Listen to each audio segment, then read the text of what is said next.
Hi there, and welcome back to another quick and easy watercolor painting. I'm using a 3/4 inch flat brush. I have a 140-pound piece of watercolor paper taped down to my board.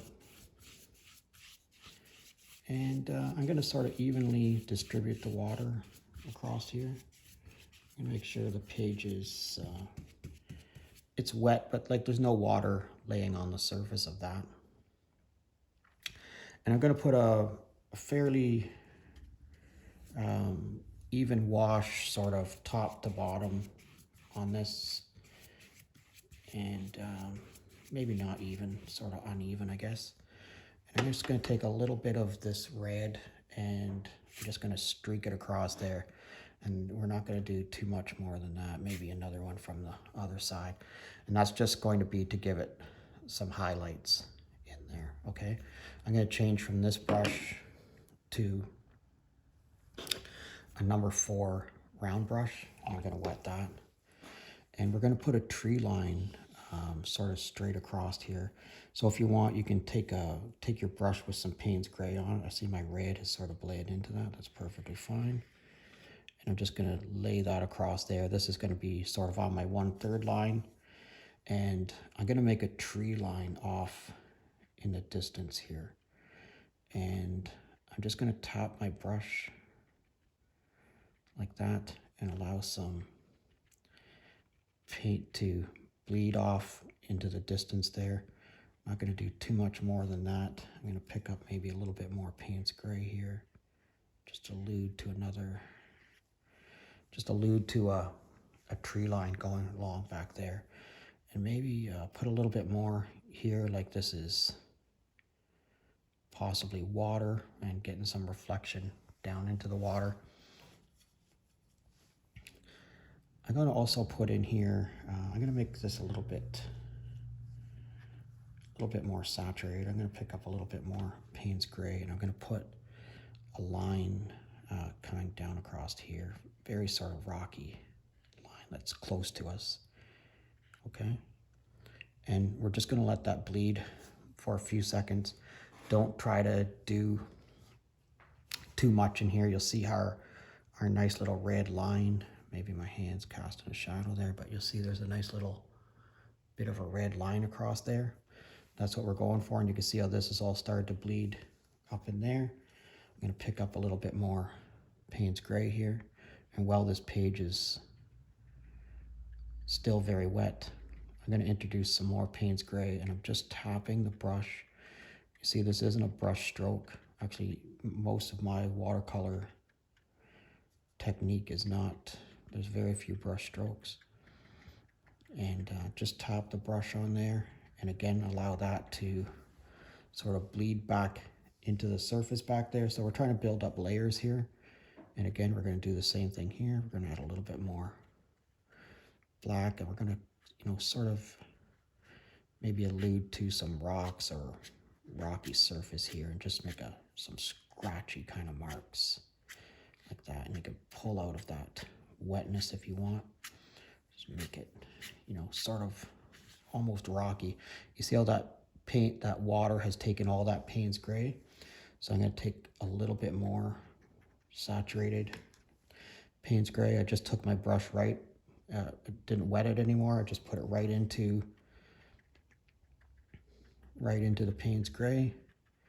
And so this would be dry on wet. Okay, so this is very, very saturated paint. And you see we sort of built up some layers here. We have this layer that we just put in, this one, and then this sort of very misty one that's way, way back in there. You should probably take some more of this Payne's gray. Just tap it into this area here in the front. Beef up the saturation level of that a little bit. Maybe just allude to some more rocks here.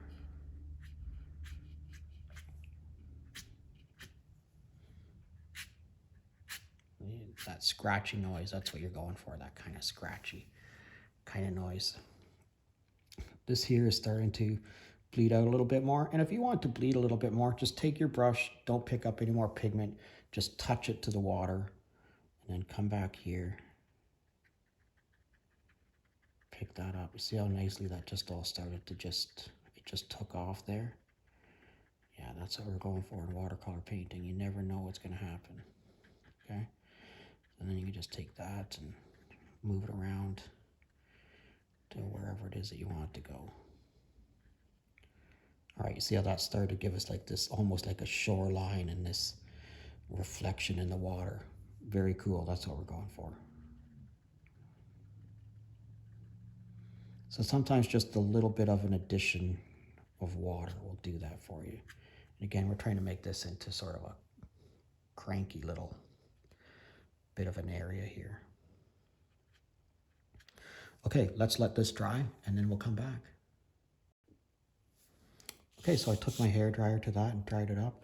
We're going to add a couple of small trees here. I have my Payne's Gray mixed up, number 1 watercolor brush, and we're just going to add some trees just up like this and sort of right out of the picture plane. Okay, and try to keep your trees long and linear like that, and just flick off at the end and you'll get a nice thin branch. And again, all the way up, and just flick off. Start on the bottom, and then just flick off. If you run out of paint, that's fine. Just,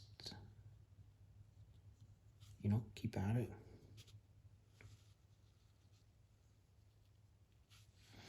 And now what I'm going to do is I'm going to sort of start here. And I'm just going to flick off and make some smaller branches like that.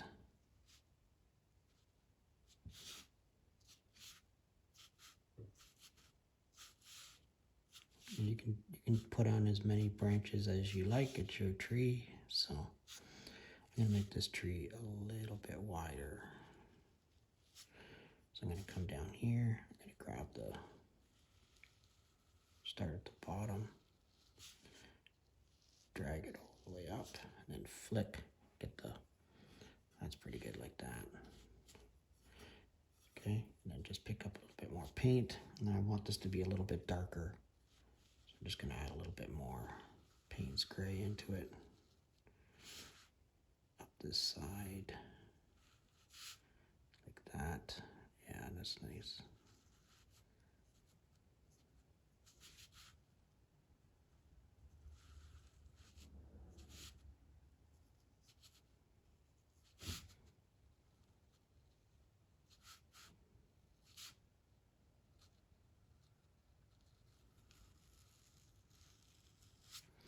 And you're just going to come back here and make this tree a little bit thicker. You can always make your tree thicker. Okay. Just like that. That's not too bad. I'm going to add one more little tree here. And just like this. Just a couple of little branches coming off this one. Like that. Maybe make it a little bit thicker down here.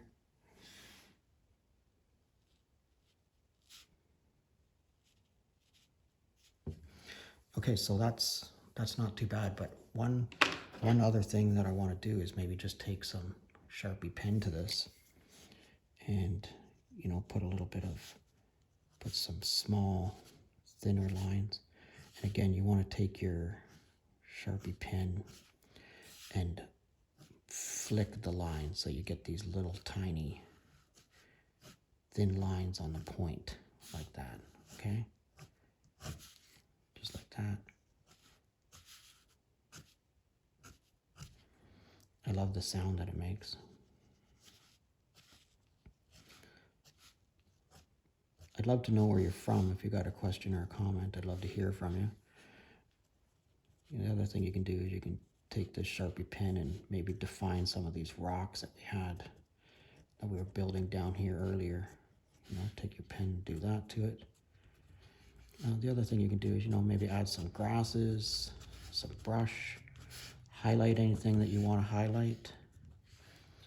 All right. So yeah, Sharpie pen works super well with any kind of watercolor. And then you put that on there. That's pretty cool. That turned out all right. All right, what do you think? I'd love to hear from you. Leave me a question or a comment in the comment section. And if you're currently a subscriber, thanks a lot. And if you're not currently a subscriber, please consider subscribing to my channel. Thanks a lot. I love that little red that's in the background back there. That turned out really well. See you again next time.